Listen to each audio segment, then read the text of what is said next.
This has been the biggest year so far in terms of working with brand deals and creating UGC content, which means I've learned a lot. I could spot a fishy brand like this in 1 second. So these are basically the huge red flags that I look for so you can avoid as well. Huge red flag number 1, when a brand isn't willing and isn't accepting of paying at least 50% upfront. No questions asked. I don't care about payment dates. Nothing. 50% before you start to film. There has been so many stories with brands and this and that. Don't put yourself through that headache. That has been like the number one thing that I always tell brands. And even if they're not used to, they'll be accepting if it is a real brand. If it's not, that's like the first thing that they're like, oh, and then bye-bye, run away, and that's it. You don't waste time going back and forth with somebody that's literally going to rip you off after you create the content. Of course, this is not to mention the brands that completely lowball you after you send in your starting rates. If a brand isn't okay with what you charge, what your work is worth, then automatically just say no, move on, and just don't waste time. And I'm gonna let you in on a little secret that I recently started doing. Right now, I'm at a moment where I get at least like 1 to 2 outreaches in my email for collabs or either because they're interested in UGC. So instead of me just responding the same exact thing over and over again, I left a template already saved and done to respond. Basically, I'll include a starting average so that way we can be clear and decide if this is a good relationship and something that they also have the budget for. Yesterday, I had a brand say that they were used to paying $200 for a full YouTube video. Now, if you create YouTube videos, you know you have to pay to edit if somebody else is editing. If not, last video that I edited myself was over 8 hours.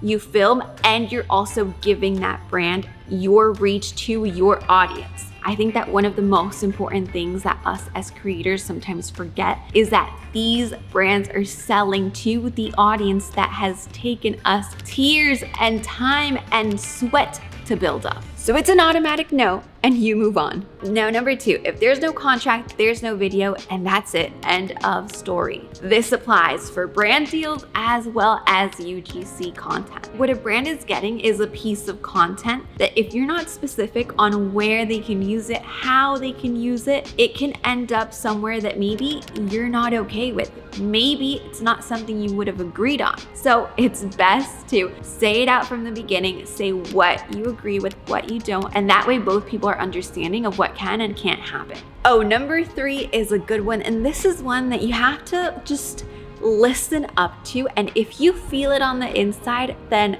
do what I did just to avoid any misunderstandings in the future. Number 3 is basically adding on after already starting. So contract has been signed, half of the payment has been made, and then they're adding on another YouTube video, another Instagram video, this post.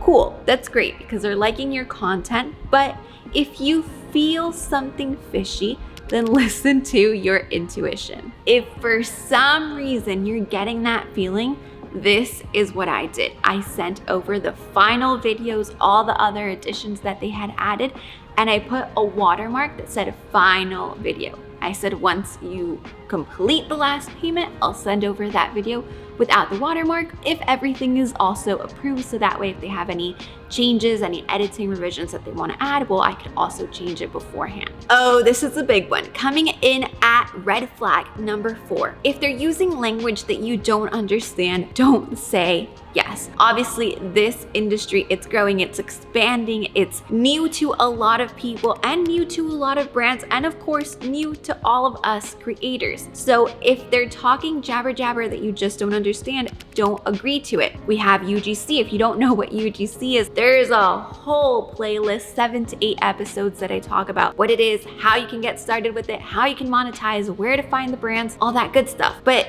even now, we have things like whitelisting or boosting, usage rights, perpetual rights, and the list goes on and on. There's always new words that get added. For example, whitelisting or boosting, that's one that you have to be careful with and know before you agree to it. That basically means that the brand can run ads from your account. That means that the content that you're posting, they can run ads, and when a person sees an ad, it's not coming from the brand's name, but from your profile. That means they're using your profile, your demographic, your face to sell and promote their product and service. This is something that obviously has an upcharge. Usage rights, perpetual rights. I mean, what if you become the next Beyonce and they're still using that $100 video that they paid you for? I mean, of course, this doesn't mean that you don't give usage rights to any brand. It just means to be smart about it and know which brands, which products you're saying yes to, what brands you're working with, and agree to something that even down the line, you'd be happy to promote and proud of working with that brand and creating that content for them. And guys, Google is always your best friend. If you don't understand something, Google it. And worst case scenario, ask, but never say yes to something that you don't understand. Coming in at red flag number 5, and this is a big one. It has happened to probably all of us. If it has happened to you, comment the $sign emoji down below, because it's crazy how often it happens. And that is paying for the product that you're supposed to be creating content for. So let's say I'm creating content for this phone right here, right? The brand is just going to tell me to pay for the phone to create the content for. That's not normally how it works, and that's not how a serious brand works. That would kind of be like you finding a job and then them telling you to go find your office space and pay for the rent. It just doesn't work that way. And keep in mind that it's okay, it happens. It's a new industry. Brands are new at this, creators are new at this, but it's a job. It's a job for a lot of people like you and me, creating content for these products, for these brands. So you have to treat it like a job, give it the value that it deserves, and obviously charge your worth and understand when to draw the line, say yes or just say no. So now what are you gonna do? Well, I would recommend you grab your popcorn, grab your coffee. There's like a 7 or 8 episode series that I have talking all about user-generated content, how it works, finding those brands, and trust me, I share a lot of my experiences, what I've learned along the way, the mistakes I've made, so hopefully you can avoid those as well. And for now, I'm headed out to explore the city. It's my last few days in Seattle, and you guys know the drill. I'll see you right back here on this same exact channel next week.